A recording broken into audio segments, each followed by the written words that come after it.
의원님께서는 이 무엇보다 법 앞에 평등에 이제 위배가 되는 이런 검찰 수사 결과랑 지적을 하시면서 이재명 대표가 형법에 규정된 동시 심판을 받지 못하고 있다. 이렇게도 얘기를 하셨어요. 동시 심판을 받지 못하고 있다.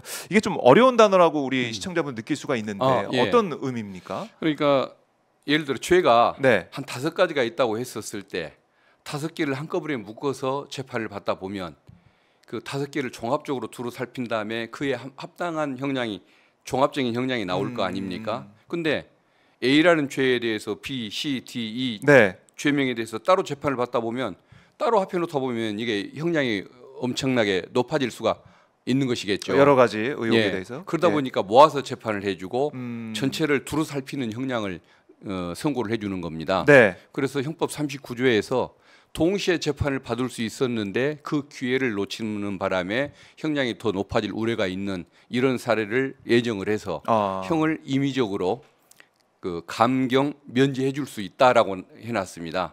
그러니까 따로따로 재판받을 때 오는 불이익이 있다는 것이죠. 그걸 예상해 놓은 규정이고 예. 또 형사소송법 5조나 또 뭐 9조를 보면 그 지역적인 관할을 달리하는 사건, 그다음에 합의부처럼 중요한 사건, 단독 사건처럼 경미한 사건 따로 네. 재판받을 일이 있어도 그것을 모아서 한 군데서 재판해 줄 수 있다라는 그런 규정이 있거든요. 그러니까 그래요? 그것은 한꺼번에 동시에 재판을 받게 해주는 것이 피고인한테 유리하기 때문에 그런 것입니다. 근데 지금 현재 재판이 합의부 따로, 네. 수원과 서울 따로, 또 선거법 따로, 또 위증 같은 단독 사건 따로 이걸 재판하다 보니까 지금 4군데에서 재판을 받는 상황이 됐거든요. 이재명 대표가. 예.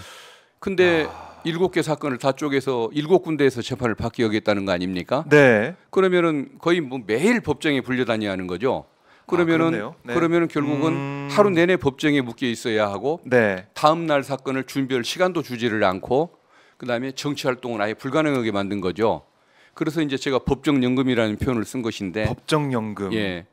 과거에 그 군사정권 시절에는 가택연금. 가택연금을 네. 했지 않습니까? 김대중 대통령, 김영삼 대통령에 대해서 지금 이 정부는 법정에 가다 두는 법정연금을 지금 선택하는 것 같습니다. 그렇네요. 이재명 대표를 법정에 가둬두는 법정연금을 시도하고 있다라고. 예. 그 말이 딱 맞는 상황이네요. 말씀 들어보니까. 예, 맞습니다. 그러니까 그러면 이재명 대표를 이렇게 동시 심판 말씀하셨듯이 법에도 있으니까 그걸 적용해서 한 군데에서 한 번에 할 수도 있을 것 같은데 이게 안 받아들여지는 거죠? 사법부에서는? 예, 그렇습니다. 이유가 뭐냐면은 그 사건이 복잡하고 이제 시간이 많이 걸리니까 그 전체를 다 한꺼번에 그 심리를 하고 형을 선고하려면 시간이 너무 많이 걸린다. 그러니까 따로따로 쪼개서 각자 재판을 진행하게 만들겠다 이거거든요. 근데 지금 시간이 많이 걸린다는 건 뭘 의미하냐면 증인이 많다는 걸 의미하는 겁니다. 그렇겠죠. 증인 신문을 하느라고 시간이 가는 거지 피고인이 응하지 않아서 방해를 해서 재판이 늦어지는 게 아닙니다. 근데 왜 그렇게 기록이 두껍고 증인이 수백 명에 이르고 이런 상황을 왜 검찰이 만들었냐 이거죠. 아니, 원래 자신 있고 사안이 분명하고 진실에 부합하는 사건은 간단한 것이거든요. 논리적인 자는 간명하다. 이 법원에도 독일 법원에도 그런 말이 있는데 사건이 명백한 사건이었으면 저렇게 복잡하게 몇 년씩 수사를 하고 20만 페이지씩 사건 기록이 되고 한 사건의 증인이 200명이 넘어야 할 이유가 없는 겁니다. 근데 결국은 그냥 안 되는 것을 복잡하게 얽혀서 거의 만들어내다 보니까 그렇게 복잡해지는 것인데 그 책임을 피고인한테 넘기듯이 시간이 많이 걸리니까 쪼개서 하자라고 얘기를 하면 피고인 입장에서는 아까 말씀드린 것처럼 법정연금을 당하는 그런 사태가 생기니까 부당한 것이지만 또 하나가 뭐가 있냐고 한다면 여러 명의 한 7개 정도의 재판이 돌아간다. 7명 중에 1명쯤은 검찰한테 유리한 굉장히 검찰 편에 유리하게 판결을 해주는 판사를 만날 수도 있는 거 아닙니까? 그러면은 7분의 1의 로또 확률만 있어도 검찰한테 유리한 결과가 나올 수 있는 것이고 피고인한테는 치명타를 줄 수가 있는 것이겠죠. 그러니까 어떻게 보면 검찰한테는 위험을 분산시키는 효과가 있을 수도 있는 것입니다. 그걸 노리고 있을 수도 있겠네요. 그런 것들을 생각할 수가 있겠죠. 7명의 판사 중에 자기한테 유리한 사람이 한 명이라도 안 나올 리가 있겠습니까? 지금 뭐 어쨌든 이 쌍방울 사건도 어떻게 보면은 재판장에 대한 여러 가지 얘기가 좀 나오고 있는데 그런 식으로 그러니까 이 검찰이 그렇게 많은 자료와 증인들을 불러서 재판을 어떻게 보면 지연되고 있는 상황을 만든 것인데 왜 그거를 피고인한테 뒤집어 씌우냐, 이재명 대표는 그런 뒤집어 거죠. 씌우고 있냐, 예. 이런 말씀이시네요. 공소장만 해도 뭐 한 150페이지 되거든요. 공소장이 그렇게 두꺼워야 할 이유가 없습니다. 별지 일람표 빼놓고 150페이지입니다. 어떻게 그게 가능합니까? 그렇게 어떻게 일반 사건들은 공소장이 두세 페이지, 심지어는 한 페이지, 두 페이지면 되는 사건들도 있거든요. 근데 150페이지 넘어간다는 것은 얼마나 복잡한 사건이냐 이거죠. 복잡하다. 아까 언급하신 것처럼 사건은 사실 간단하게 이거를 딱 보고 이게 죄다, 이게 의혹이 있다라고 간단하게 써서 재판에 넘기면 되는 것인데 맞습니다. 자신이 없다는 겁니까? 이게 검찰이 그러면? 그러니까 그런 문제가 있는 것이겠죠. 두루뭉술 모든 것을 모아서 불량은 다 짜집기해서 모아놓으니까 양이 많아지는 것 아니겠습니까? 네. 우리 예를 들면은 그 백현동 사건 핵심은 뭐냐면은 왜 시행자가 200억 공짜로 주겠다는데 안 받았느냐? 네. 그게 핵심입니다. 근데 무슨 뭐 브로커가 껴있다, 뭐 측근이 관여를 했다, 네. 옹벽 아파트를 만들어서 허가 안 해줄 걸 해줬다, 뭐 등등 온갖 얘기가 많은데 그런 수많은 뭐 방론들을 다 모으고 나쁜 사람처럼 엮어놨지만 이미 절반이 넘는 땅을 기부를 받았고 그러니까 충분히 국토부 기준보다 2배나 받아냈으니까 네. 현금 200억 따로 주겠다는 것은 안 받겠다고 거부를 했던 것이거든요. 근데 왜 공짜로 주는 걸 안 받아서 성남시에 손해를 초래했느냐? 그게 지금 그게 핵심이죠. 그게 배임이라는 거거든요. 말이 안 되는 소리죠. 그렇네요. 그 하나를 설명하기 위해서 몇만 페이지 또 그 수백 명의 증인들. 참고인 네. 뭐 증거인, 150페이지짜리의 공소장. 공소장을 만드는 겁니다. 아. 그러니까 문제가 있는 거겠죠. 야. 정상적인 사건이었으면 5페이지를 넘길 일이 없는 것이어야 저는 맞다고 생각을 합니다. 이상하네요. 예. 말씀 들어보니까. 예. 그러니까 평소에 진행되었던 사건과 전혀 다른 양상으로 수사나 뭐 재판이 진행되고 있으니까 이게 법정연금 아니에요. 이재명 대표를 묶어두기 위한 예. 그런 수단이다. 과거에 그 간첩 사건, 네. 뭐 일가족, 뭐 어느 운동권 학생을 간첩으로 만들기 위해서 또는 국가보안법 사건 만들기 위해서 네. 인생사를 다 그냥 나열을 해가지고 100페이지 넘는 공소장을 썼거든요. 일반 사건은 두세 페이지일 때. 그러다 보면 도대체 이 중에 뭐가 범죄고 이거 뭐가 문제가 있다는 것인지를 파악을 못하고 그러면 좀 공소장을 줄여달라. 네. 핵심이 뭔지를 좀 특정을 해달라고 얘기도 안 해줬습니다. 결코. 그래요. 100페이지가 넘는 공소장으로 헷갈리게 만드는 거죠. 좀 아마 이제 시청하시는 분들도 그런 또 전략을 수사기관에 쓸 수가 있구나라고 또 놀라셨을 분도 있을 것 같은데. 80년대 공안 검사들이 했던 일을 네. 21세기 특수부 검사들이 하고 있는 거라고 보면 될 것 같습니다. 그래요. 참 이 동시 심판에 대해서 주장하고 계시지만 이게 들어지지 않아서 법정 연금까지 얘기가 나올 정도로 우려가 좀 커지고 있는데요. 법정 연금 작전을 지난 23일에 의원님께서 지적을 하셨는데 이재명 대표의 없는 죄를 만들기 위해서 쌍방울 김성태 전 회장의 있는 죄를 덮어줬다 이런 말씀도 하셨어요. 예. 어떤 의미입니까? 예. 김성태 회장이 그 귀국오기 전에 네. 검찰에서는 기초조사를 다 한 다음에 어떤 결론을 냈냐면 대북 송금 사건은 쌍방울의 주가 조작, 주가 부양을 위한 것이다. 네. 라고 수사보고로 결론을 내놨습니다. 근데 김성태 회장이 들어오고 나서 결론이 바뀝니다. 근데 김성태 회장이 결국은 우여곡절을 겪은 끝에 이재명 대표의 방북을 위해서 돈을 썼다라고 결국은 말을 바꾸지 않습니까? 맞아요. 맨 처음에 그러면, 변호사비 예. 대납 얘기 나오다가 예. 대북 송금으로 바뀌었어요. 그렇죠. 그럼 앞 얘기를 믿어야 할 것이냐, 뒷 얘기를 믿어야 할 것이냐. 앞 얘기는 내부 쌍방울 내부의 그 보고서, 그다음에 쌍방울 직원들 간에 주고받은 카톡방, 네. 그다음에 여러 가지 그 내부 그 뭐 자료 같은 것들을 다 토대로 내린 결론이 그거였습니다. 그건 객관적으로 내린 결론인 거죠. 자료가 있으니까 그거 예. 보고. 근데 뒤에 김성태 회장이 검찰 조사를 받기 시작하면서부터 이게 왜곡이 되기 시작하는 겁니다. 그러면 김성태 회장을 말을 믿을 수가 있는 것이냐? 네. 그렇지 않다는 것이 명백한 국가보안법 기소를 안 했습니다. 아하. 해외도피 재산도 따로 처벌을 안 하고, 네. 그다음에 또 그 주가 조작 사건 수사도 중단을 해버렸습니다. 김성태 회장에게 그 많은 혜택을 줬죠. 네. 또 사적인 편익들도 많이 줬었고 직원들 마음껏 만나게 하고 밖에서 그 사제 음식들에서 많이 먹게 만들고 그런 혜택을 주면서 수사를 했는데 그 말을 어떻게 믿을 수가 있겠습니까? 그래서 김성태 회장의 명백한 국가보안법 같은 죄들은 빼줬고 그다음에 그 왜곡된 진술에 의해서 이재명 대표를 기소하는 결과를 가져왔기 때문에 네. 어떤 사람은 뭐 있는 죄를 덮어주고 이재명 대표에 대해서는 그 없는 죄를 만들었다라고 얘기를 제가 드리는 겁니다. 근데 네. 그 얘기가 단순히 일방적인 주장이 아니라 객관적인 근거가 있는 것이 아까 수사 보고서 쌍방울 주가 조작을 띄기 위한 것이라는 것도 있었지만 네.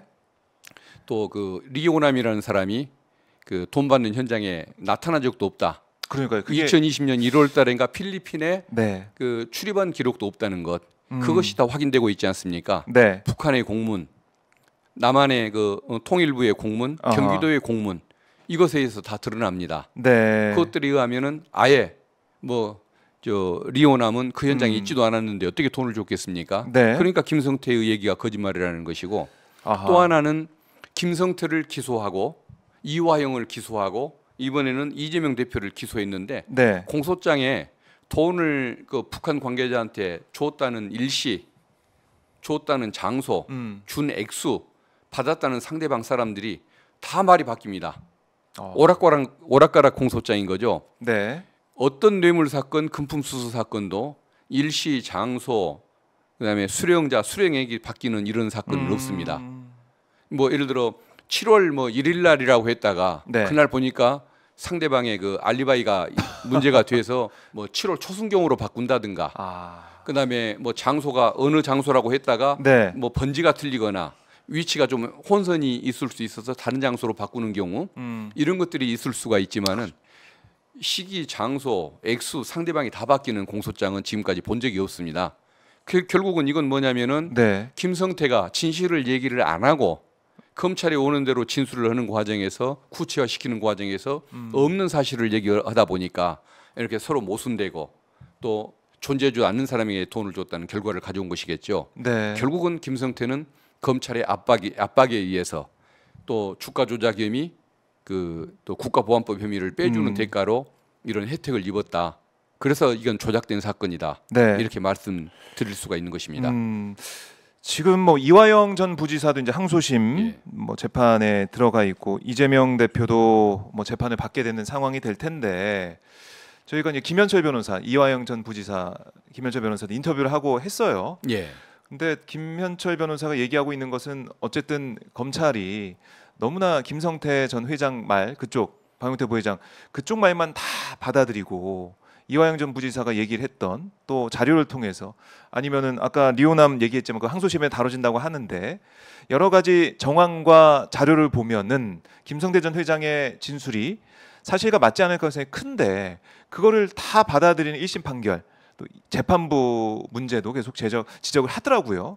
그래서 관련해서 뭐 법에 미비한 점도 있기 때문에 뭐 개선 방향도 말씀하고 했지만은 이런 것들, 그러니까 국민들이 볼 때는 이쪽 사람 말이 맞는 것 같은데 이쪽 사람 말은 아예 다 배척을 하고 다른 사람 말을 다 받아들여서 이걸 죄가 있다라고 판결하고 이런 부분들은 일반 국민들이 볼 때는 재판 과정에서도 좀 불합리하다 이런 생각할 것 같아요.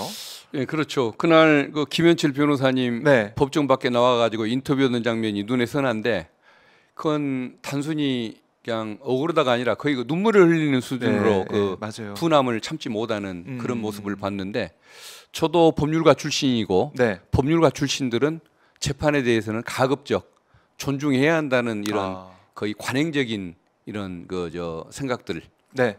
함부로 비판하지 않는다는 이런 습관들, 관행들이 있는 것이 현실이기 때문에 네. 저도 그런 표현을 하고 싶습니다만은 어쨌든 그 변호사가 그 분노를 삼켜야 했을 정도로 그 정말 그 억울했던 그런 상황 이런 것들은 저는 분명히 느껴지는 바가 있고 네. 또 그 판결을 그 당시 선고할 때까지 그것을 존중한다고 할지라도 그 판결에 의해서 인정된 그 금품 수수 부분이 있지 않습니까? 네, 네. 2020년 1월 달에 필리핀 마닐라 뭐 아트 평화 그 대회에서 네. 리오남에게 70만 불을 제공했다. 그렇죠. 이것은 분명히 틀린 것이 그 뒤에 나오지 않습니까? 네. 국정원 문건, 통일부 문건, 경기도 문건에 이어서 지금은 북한의 그 공문까지 다 비교를 해봐도 리오남은 그 장소에 있지도 않았습니다. 네. 그렇기 때문에 분명히 그 저 판결에 아하. 판결로 확인된 사실이 객관적인 증거로 지금 무너지는 현상이 이미 드러나고 있는 것입니다. 그래요. 예. 이 사안 뭐 이화영 전 부지사의 항소심이 어떻게 됐냐? 이것도 이제 이재명 대표 재판에 영향을 또 주는 거기 때문에 예. 이걸 주목해서 볼 수밖에 없고 또 의원님께서 그래서 이제 검찰의 쌍방울 사건 조작 방지법 이걸 좀 대표 발의하셨어요. 예. 이게 어떤 내용입니까 이 법안이? 그 쌍방울 사건에 제가 수사 단계에서 변호인으로 이제 개입을 했었고 네. 참여를 했었고 그리고 국회의원이 되고 나서는 그 사건에 개입은 일체 못하고 있지만 네. 그 검찰의 그 범죄적 행태, 조작적 행태에 대해서만 어떤 의정 활동 차원에서 비판을 하고 있는데 네. 그것들을 모아 보니까 결국은 그 검찰의 행태가 잘못됐다는 것들이 분명히 드러나고 있고 이 사건이 조작되고 인권이 침해되는 과정에서 드러났던 그 형사상의 문제들 있지 않습니까? 네. 형법상의 그 어떤 그 빈틈 이게 발견되는 것이 있어서 그 뭐 이런 부분들을 제도 개선하는 차원에서 그 법안을 발의를 했는데 네. 예를 들어 그 수사하는 과정에서 폭행을 하거나 가혹행위를 하면 처벌하는 규정이 있습니다. 독직 폭행죄라고 해서. 근데 이건 1950년대에 만들어지던 법률 아닙니까? 네. 그때는 때리지만 않으면 다행이었던 시절이었으니까 폭행죄를 넣어놨겠지만 지금은 때리는 수사는 하지는 않죠.